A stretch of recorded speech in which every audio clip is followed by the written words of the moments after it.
Hello student. चलिए हम लोग आज से अपना बायोलॉजी का क्लास कंटिन्यू करेंगे। Sorry student. हम लोग देखने वाले थे, हम लोगों ने प्रोकैरियोटिक कैरियोटिक और यूकैरियोटिक के बारे में पढ़ चुके थे। अब हम देखते हैं कि इनमें अंतर क्या क्या होता है। प्रोकैरियोटिक में जो कोशिकाएं होती हैं वो अर्ध विकसित होती हैं और यूकैरियोटिक में कोशिकाएं पूर्ण विकसित होती हैं।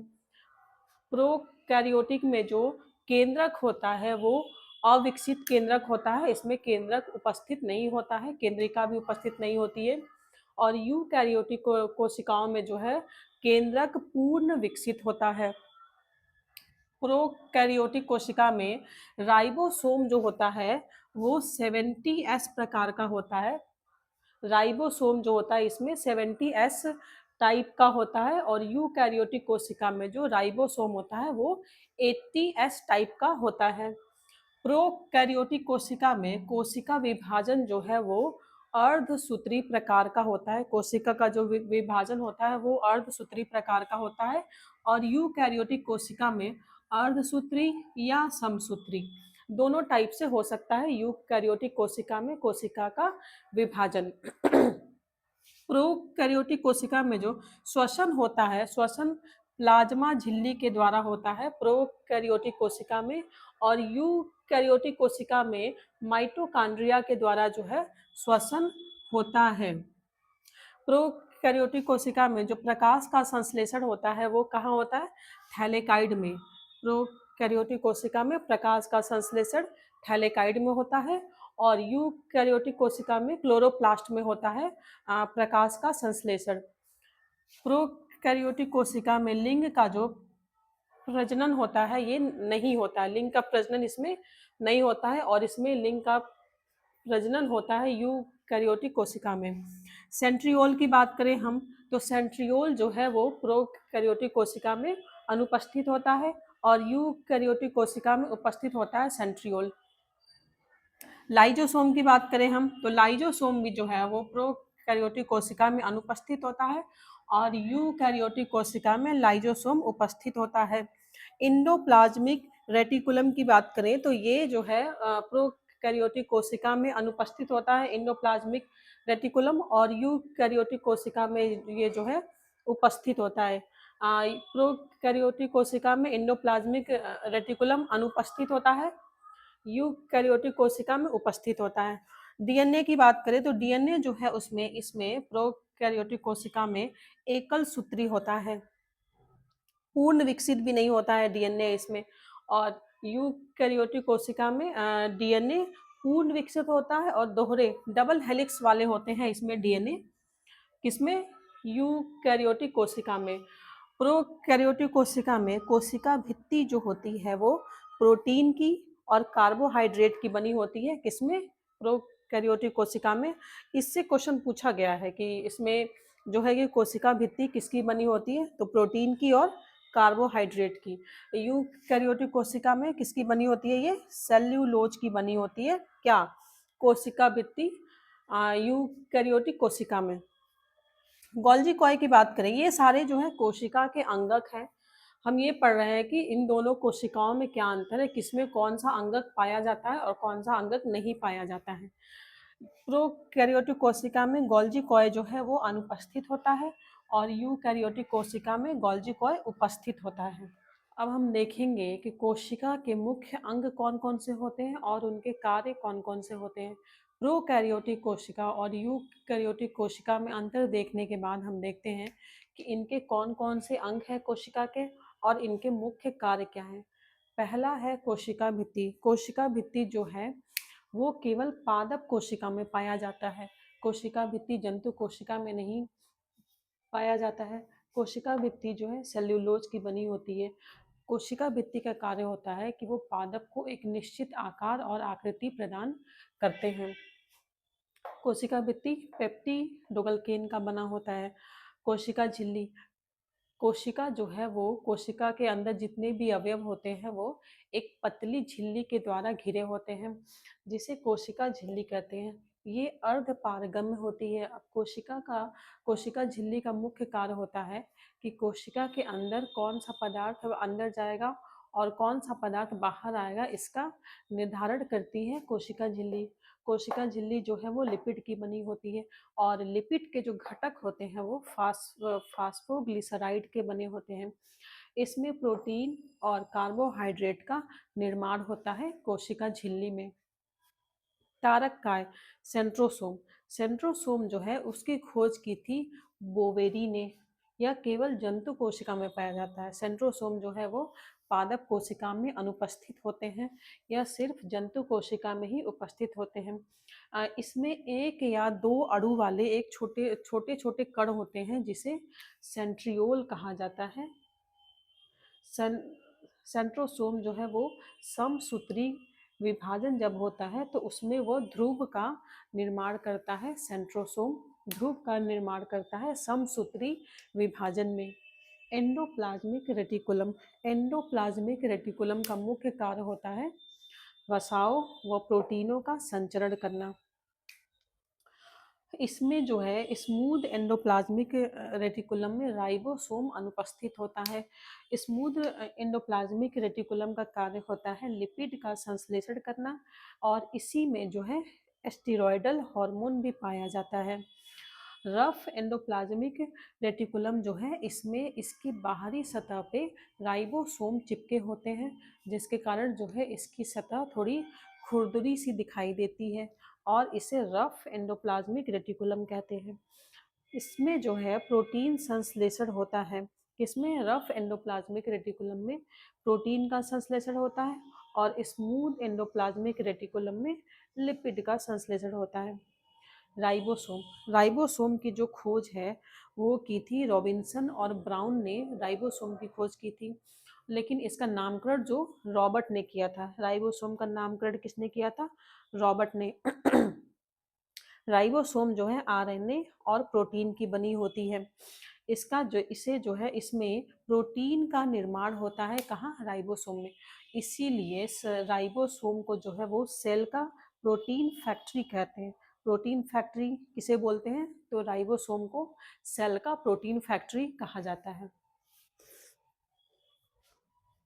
मैमल्स की बात करें हम तो मैमल्स में क्या होता है, इनका जो आरबीसी होता है उसमें राइबोसोम और एंडोप्लाज्मिक रेटिकुलम अनुपस्थित होता है, जिसके कारण जो है आरबीसी में प्रोटीन का विश्लेषण नहीं हो पाता है। माइटोकॉन्ड्रिया। माइटोकॉन्ड्रिया की खोज की थी अल्टमैन ने, और नामकरण किसने किया दिया था? बेंडा ने दिया था। माइटोकॉन्ड्रिया की खोज अल्टमैन। हालांकि इससे क्वेश्चन पूछा गया है कि माइटोकॉन्ड्रिया की खोज किसने की थी, तो अल्टमैन ने की थी, और नामकरण किसने किया था? बेंडा ने किया था। माइटोकॉन्ड्रिया में जो है श्वसन की क्रिया होती है। इसमें जो है ऊर्जा युक्त कार्बनिक पदार्थों का ऑक्सीकरण होता है, जिसके कारण अधिक मात्रा में बहुत अधिक मात्रा में ऊर्जा का उत्पादन होता है, और यही कारण है कि माइटोकॉन्ड्रिया को सेल का पावर हाउस भी कहा जाता है। तो पावर हाउस ऑफ सेल किसको कहा जाता है? माइटोकॉन्ड्रिया को। इसमें एटीपी का निर्माण होता है। कहाँ पे?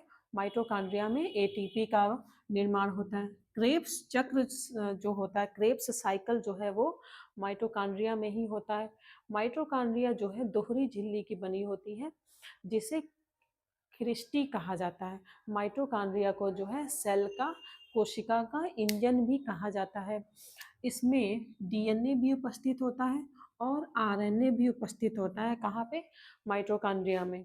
माइटोकॉन्ड्रिया जो है विखंडन के द्वारा विभाजित होती है। डीएनए की बात अगर हम करें तो डीएनए जो है केंद्रक के अलावा माइटोकॉन्ड्रिया और हरित लवक तीन जगह मौजूद होता है डीएनए। कहाँ कहाँ? केंद्रक में, माइटोकॉन्ड्रिया में और हरित लवक में। Golgi coy. गोल्जी कॉय में क्या होता है कि इसकी खोज किसने की थी? तो कैमिलो गोल्जी ने जो है गोल्जी कॉय की खोज की थी। इसे हम यातायात प्रबंधक के रूप में मानते हैं। ये पदार्थों को उनके गंतव्य स्थान तक पहुंचाता है। इसमें जो है कोशिका भित्ति और लाइजोसोम का निर्माण होता है। किसमें? गोल्जी कॉय में कोशिका भित्ति और लाइजोसोम का निर्माण होता है। इस गोल्जी कॉय में कार्बोहाइड्रेट संश्लेषण के द्वारा जो है कार्बोहाइड्रेट संश्लेषण में प्रोटीन के साथ मिलके जो है ग्लाइकोप्रोटीन का निर्माण करते हैं गोल्जी कॉय में, और ग्लाइकोलिपिड का भी निर्माण होता है गोल्जी कॉय में। लाइजोसोम की खोज किसने की थी? तो लाइजोसोम की खोज की थी डी डुबे ने।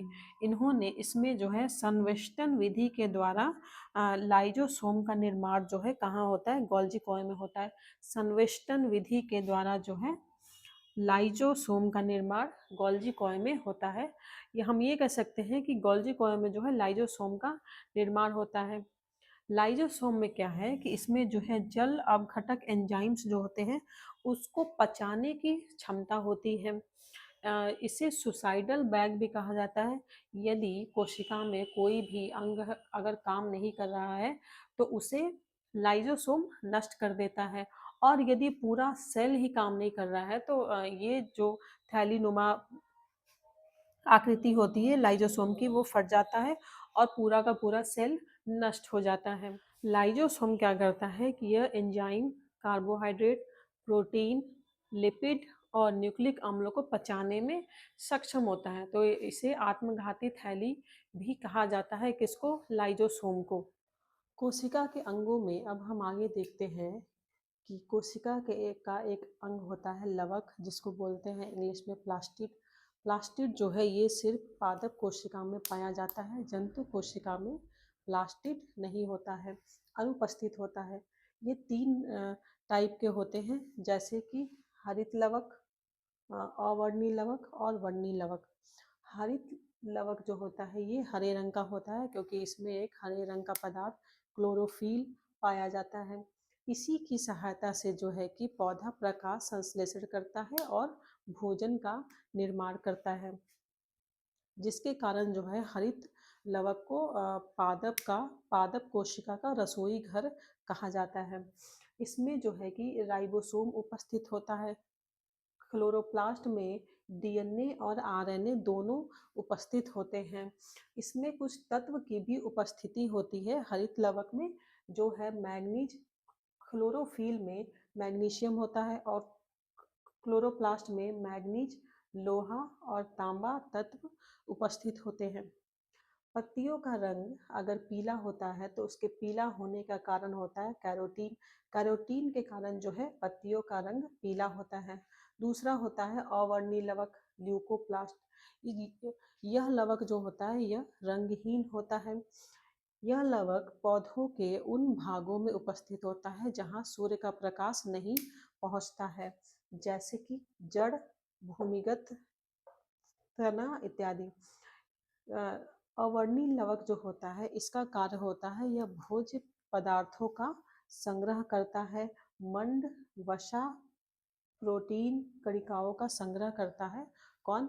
अवर्णी लवक पौधों के लिए। तीसरा हम देखेंगे वर्णी लवक। इसमें जो है ये जो लवक होता है यह काफी रंगीन होता है, लाल, पीला, नारंगी रंग का होता है वर्णी लवक। ये लवक जो है पौधों के पुष्प, फल, भित्ति, बीज आदि में पाया जाता है। उदाहरण के लिए अगर हम देखें कि वर्णी लवक का उदाहरण क्या है, तो टमाटर में जो है टमाटर का लाल रंग होने का कारण होता है लाइकोपेन। गाजर का जो रंग होता है वो कैरोटीन की वजह से होता है। चुकंदर का रंग जो है बीटासीन के कारण होता है। वनस्पति में जो है वनस्पतियों को पराबैंगनी किरणों से बचाने वाला जो लवक होता है वो होता है फाइकोसाइनिन। फाइकोसाइनिन लवक के कारण जो है वनस्पतियों को सूर्य की पराबैंगनी किरणों से बचाया जा सकता है। दूसरा अंग हम देखेंगे रसधानी, वैक्यूोल्स। रसधानी जो है वो कोशिका का एक निर्जीव रचना होती है। इसमें तरल पदार्थ भरा होता है। जंतु कोशिकाओं में जो है कि रसधानी बहुत सारी होती है और थोड़ी छोटी छोटी छोटी होती है, परंतु पादप कोशिकाओं में रसधानी जो है कोशिका का कम से कम 90% भाग घेरे रहती है। रसधानी पादप कोशिका में रसधानी जो है एक एकल झिल्ली से घिरी होती है, जिसे टोनोप्लास्ट कहते हैं। अमीबा में जो है कि उत्सर्जन का जो कार्य होता है वो संकुचनशील रसधानी के कारण ही अमीबा में उत्सर्जन का कार्य होता है। अब देखते हैं हम कोशिका का जो सबसे इम्पोर्टेंट भाग होता है केंद्रक न्यूक्लियस। इसकी खोज जो है रॉबर्ट ब्राउन ने की थी। रॉबर्ट ब्राउन ने केंद्रक की खोज की थी। केंद्रक जो है वो प्रबंधक के समान कार्य करता है। कोशिका का जो प्रबंधक होता है उसके समान कार्य करता है केंद्रक। केंद्रक के द्रव्य में जो है कि धागे नुमा पदार्थ जाल के रूप में बिखरा होता है जिसे क्रोमेटिन कहते हैं। इसका निर्माण जो होता है वो प्रोटीन हिस्टोन और डीएनए का बना होता है। इसमें जो है क्रोमेटिन का कार्य क्या होता है कि ये कोशिका के विभाजन के समय जो है सिकुड़ कर क्रोमेटिन सिकुड़ कर गुणसूत्र का निर्माण करता है। सभी जितने भी जीवधारी होते हैं उनमें गुणसूत्रों की संख्या जो है कि निश्चित होती है। जैसे कि मानव में 23 जोड़ी होती है, चिंपांजी में 24 जोड़ी और बंदर में 21 जोड़ी। इन्हीं गुणसूत्रों पे बहुत सारे जीन स्थित होते हैं और यही जो जीन होते हैं ये आनुवंशिक गुणों के लिए उत्तरदायी होते हैं। चूंकि ये जीन गुणसूत्रों पे स्थित होते हैं इसी कारण से है गुणसूत्रों को हम वंशागति का वाहक मानते हैं। केंद्रक के अलावा जो है कोशिका में एक गोल रचना होती है जिसे केंद्रिका कहते हैं और इस केंद्रिका में राइबोसोम के लिए आरएनए का संश्लेषण होता है। तो अगर ये पूछा जाए क्वेश्चन कि आरएनए का संश्लेषण कहाँ होता है तो केंद्रिका में होता है। राइबोसोम के लिए आरएनए का संश्लेषण केंद्रिका में होता है। गुणसूत्रों का वंशागत सिद्धांत किसने दिया था? तो गुणसूत्रों का वंशागत सिद्धांत दिया था सूटन व बोवेरी ने दिया था। ओके स्टूडेंट, बायोलॉजी में अभी के लिए इतना ही। अब मिलते हैं नेक्स्ट क्लास में।